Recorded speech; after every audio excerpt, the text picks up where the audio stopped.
I'm delighted to say John Fallon of the Irish Examiner is with us from sweaty Turkey, from sweaty Dublin. Hello, John. How are you? I'm good, Ger. Good morning to you. What is because at one point it looked like the weather wasn't going to be that hot, but I think things have got spicier as the time has gone on. Yeah, it's now just 9:30 local time, and we're just creeping up towards 30 degrees. So if the purpose of this was to acclimatise, it's certainly working. So they're finishing up here tomorrow and then flying over the Aegean Sea to Athens to get ready for Friday. So yeah, it's been a real warm weather camp. It's hard to overstate how important this game is. It kind of feels like it's all boiling down to the games against Greece are basically going to decide how well or otherwise we feel this qualifying campaign has gone.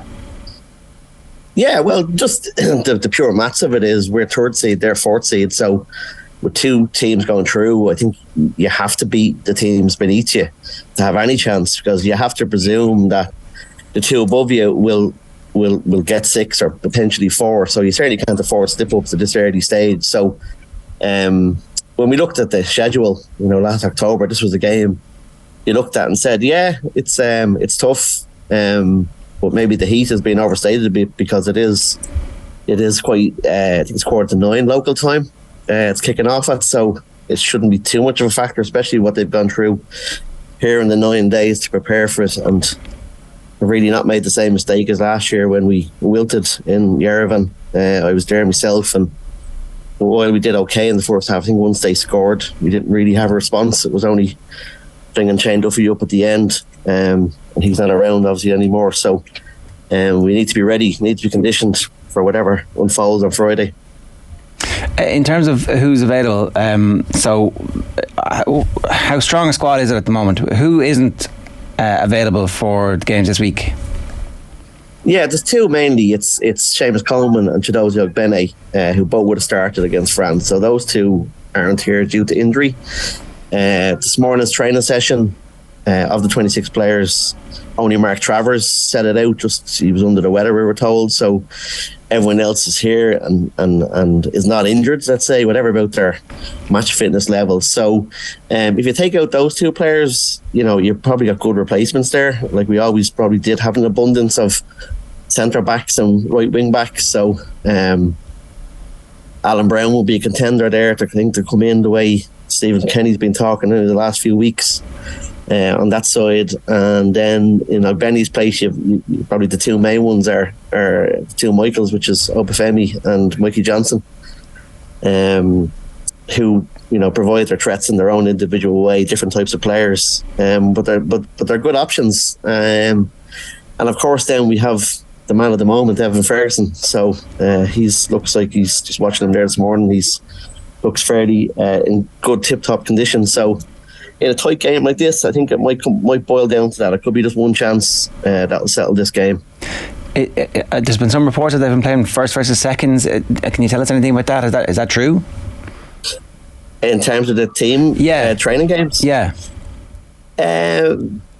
Just gone there now, you mean? Well, I saw some photographs from during the week, and it looked like they had played a 70-minute. Excuse me. Oh yeah, that was on Saturday evening. Yeah, they played 11v11 70-minute match. Yeah, that's true. I think he's a fair idea of his team at this stage, and they're working on that. So I don't expect many surprises. I think we probably, if we all had to go with the team, we'd probably get 10 of them right. Maybe just 1 or 2 positions that have to be decided, and obviously the goalkeeper is one as well, but I still think he'll stick with Bazunu, despite the fact that he was dropped for the last 8 games, I think it was, with Southampton. So so they're sort of the critical calls, but there won't be anything contentious. I don't foresee that. John James McLean is only a couple of caps off the 100 club, I'm fairly sure, so he'll be keen to get on the pitch surely in both of these matches. Would you expect he could start in Greece, or is it Callum O'Dowda that's favoured? I think it's O'Dowda, because he was lined up to play against France after doing very well and scoring against Latvia, but he got injured. So I would expect O'Dowda to start.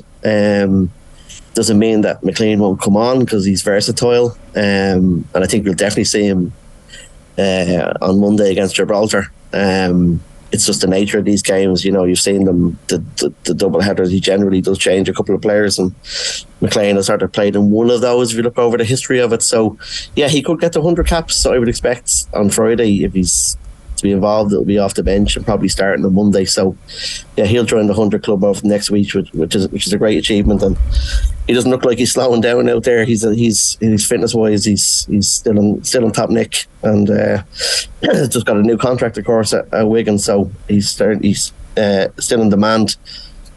Do we know where the Greek threats lie? Because, well, it's far from a Greek team of 2004, but they still possess certain dangers that we'll have to cope with. Yeah, it's just looking. I think it's 20 years next year when they won the Euros. So then, like looking at the team, it's more of a team that's built on the defensive solidity. Like the goalkeeper's very good from Benfica. You also got Baldock, Sheffield United. You got the Liverpool player on the other side, and like they beat Gibraltar 3-0 in March. Which, you know, you expect them to win, but it's still a fairly emphatic result. But I suppose the consolation from our side is that they went out against Lithuania a few days later and couldn't score. So they. The line to Turkey's just dropped there. We'll try and get John back in 1 second. What's the Wi-Fi like in Turkey? Really good, yeah. Yeah. better than the system of getting to a stadium, it turns out. Yeah, different part of Turkey, obviously. Of course, Antalya, yeah. How far is Antalya from Istanbul? That's a good question. It's probably good lawyers never ask questions they don't already know the answer to, but I'll tell you now. It's a flight anyway. Sorry, the heat. I can feel the heat through the camera there talking to John. It's like you can sense, you know, when the screen gets a little bit fuzzy. So maybe the heat is the thing. So it's a 9-hour drive, 695 kilometres. Pretty far. We were doing Anthony Nash recently. He was out playing golf, and I was doing the piece in the car, and the line dropped, and he said the iPhone overheated. So I would be terribly surprised if something relatively similar was happening. They're literally at opposite ends of the country. So Istanbul North Turkey, Antalya in the south. But yeah, those decisions that he has to make, like Bazunu Kelleher doesn't feel like a decision. You know, I know Kelleher played the last game in the Premier League season, but Kelleher played in the Latvia friendly and Bazunu played in the French game. I don't think anything has changed in Stephen Kenny's mind since that. The Mikey Johnston Obafemi one is an interesting one for me. Like, I think the stadium lit up when Mikey Johnston played against, was it Latvia he came on against in that friendly game? Had a chance to score straight away. So I'd love to see Mikey Johnston get an opportunity in a game like this, in a bit of heat as well. I think he's played abroad, so he probably is used to it. So that'll be the interesting one. But Ferguson looking good, he said. Well, look, I just like to get the hype train going a little bit more. Evan Ferguson, tip-top shape. That's what we need to hear. Well, these games, you can't overstate the importance of this game. Everything is going to come down to our performance against the Greeks. If we play really well against the Greeks in the two games and get a point, scramble to get a point from any of the remaining games against the top two, then, you know, we could qualify as one of the, I can't even remember the myriad ways that you a strong finish in the group, and then he'll have the opportunity, I think, to start the next campaign. But if this goes badly, then the noise around the Kenny era resumes, and we face into the existential crisis of Irish football. Is the acceptance that we need 6 points from these games? Like, no, I don't. 3 points away from home against a Greek side who won their division, I don't think they're going to be expected. You take the draw away from home, beat the Gibraltars on. Yeah, you have to. Well, obviously, yeah, and with a good quality performance against Gibraltar, where it's controlled and we create chances and we score those chances. But then when you perform like that against France, and albeit at home, you keep Mbappe as quiet as you do, you keep Griezmann as quiet as you do, all of a sudden you're looking at a game against Greece, even though it is away from home, and you're thinking, well, why can't we go and win this game? That might sound like remarkable optimism given where Irish football has been at, but I think just based on the French game, there's no reason why we can't go and win this match. Like, fascinated to hear Nathan Collins' comments in the papers this morning talking about the Kevin Moran documentary and taking things from that. I always find it fascinating when... What was he saying? He was saying he just took a lot of things from it. He saw it for a start, but it's funny when you hear professional footballers, you know, you're like, oh, these lads don't have time. Then you forget they have all the time in the world to watch things like this and play pool and do all the rest. But just it's interesting to hear Nathan Collins saying all the right things, and he's kind of Kevin Moran-esque in his physicality, I would say. Excuse me. But yeah, no, I watched that Kevin Moran documentary, and you'd certainly watch it and have to take something from it. It was inspiring, like. Just the madness of the whole situation. He was on the drinking team with Whiteside and all these lads. Yeah. But completely got away from all the negative publicity that the rest of them got. McGrath and all these fellas. He used to sneak out like maybe 10 minutes before shit really hit the fan. So like an Irish goodbye.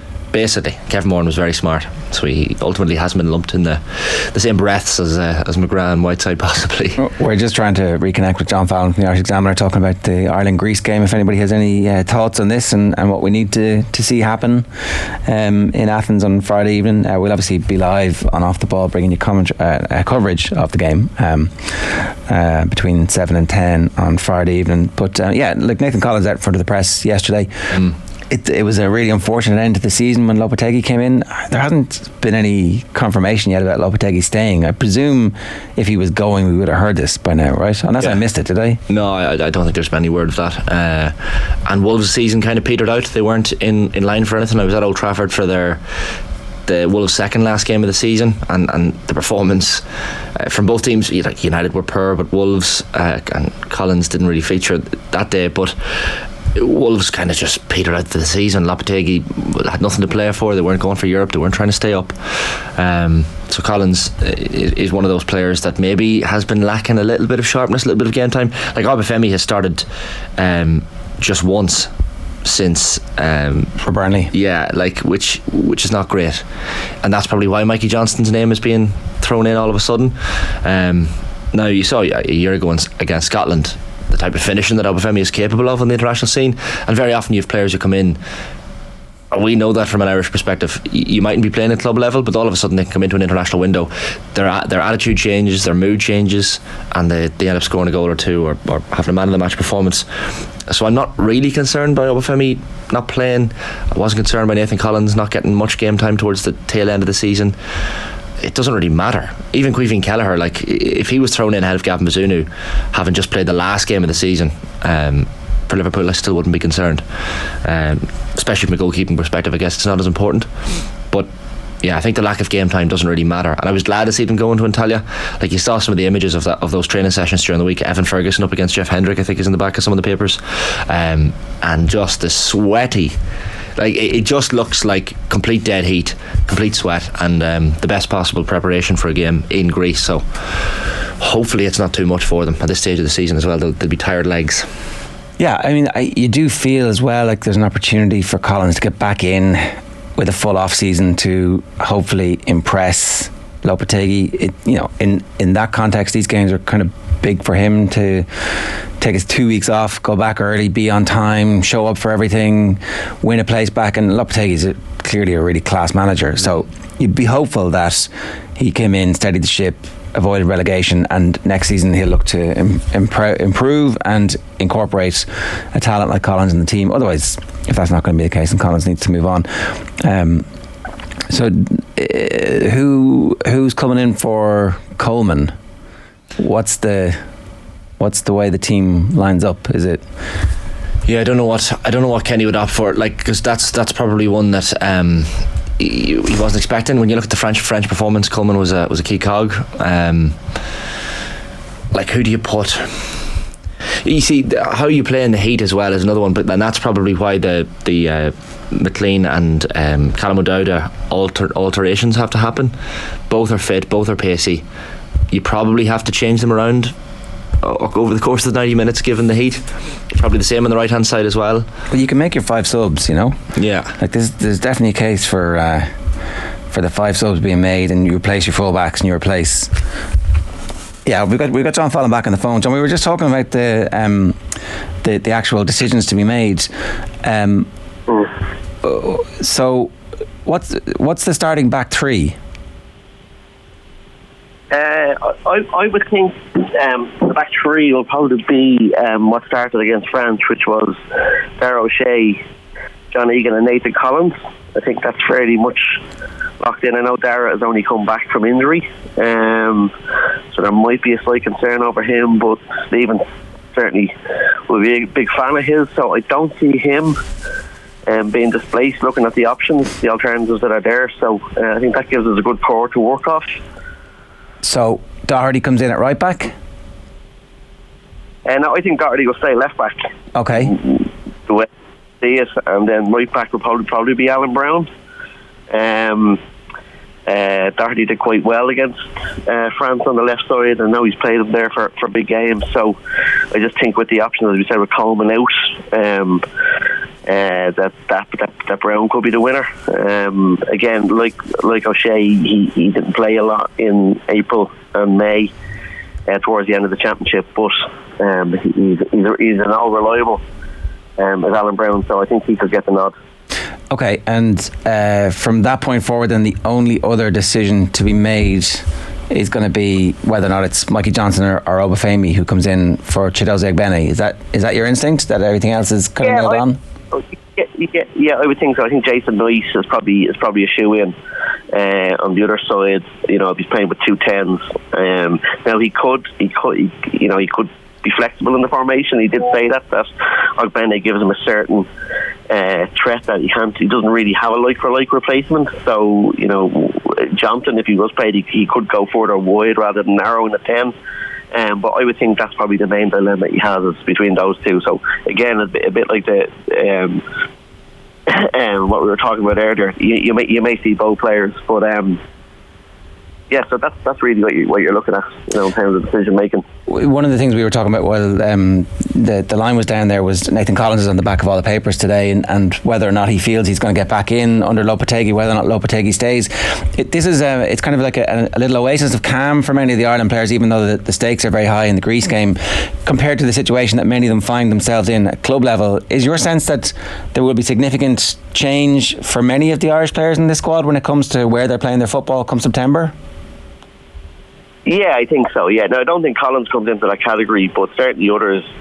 You know, you start in goal, and Cleary and Gallagher is probably the big one. I definitely expect him to move on, because if he's got any chance of challenging Bazunu, he's got to be playing. And I think the development there with the Brentford goalkeeper Raya, I think that could certainly open up a place for him to go in there. It's probably an ideal club for him to go in. So, you know, he's just one that, you know, his club future is going to be resolved this summer. You know, Chidozie Egbene is not here, but he's probably going to move on from Rotherham. I know he's a few offers as well. So, yeah, there's quite a lot of them that are in that position whereby they'll be looking at different options in the summer. You know, the one that springs to mind is Troy Parrott.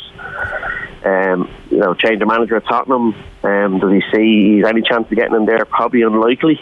So he has a decision to make, I think, in terms of a permanent move.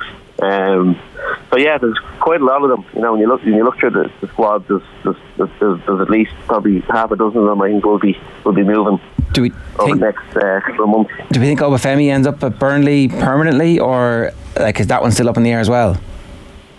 Yeah, no, I think he is. I think Vincent Kompany signed him with the Premier League in mind. I think they were almost halfway there, starting when in January when he bought him, and I know he used him sparingly, but I think he will be part of their bid, to consolidate in the first year, because he has that light and pace that is so crucial. And I don't see any movement. I still think that he'll be a Burnley player for the season, or certainly up to January. John, what's the situation with Tom Cannon? It appears to be, of course, he missed one of the last international camps with reported tonsillitis. Does he seem to be heading towards England as opposed to Ireland now at this stage? Never looks good, does it? When you hear these stalling situations, I don't know whether he'll end up, because there's a few variables there. Like England's 21s have been onto him, but they have their own Euros next month. So I'd say they're thinking of it more for the next campaign. But yeah, it's you've seen the stuff about him deleting pictures and things, which is a concern. So from what I believe, that England are quite keen on him, and because if you look at sort of the future of England strikers, there's not an abundance of them there, and he still has plenty to prove. But he did get 8 goals in that loan spell. You know, Troy Parrott only got 3, so you know, he probably had claims to get into the senior squad, but the fact that he had tonsillitis meant that he couldn't go on sort of the post club season program. And then, you know, the dreaded phone call came from his agent. So has the damage been done? You know, already the fact that he's hesitating. You know, we'd all know some hardcore sort of, you know, Irish players who are English born who wouldn't wait around for him now. But I don't expect that to be resolved anytime quickly. You know, as I said, just the way things are panning out. But yeah, you'd have to be worried about his future with Ireland. All right, John Fallon of the Irish Examiner, we'll let you go. You were great with your time. Thanks a million. Cheers. Thanks, bye-bye. It's John Fallon with the Irish Press Corps, who are on their way to Athens with the team, and that game is Friday evening. And as I said, hard to overstate just how important a fixture that one is.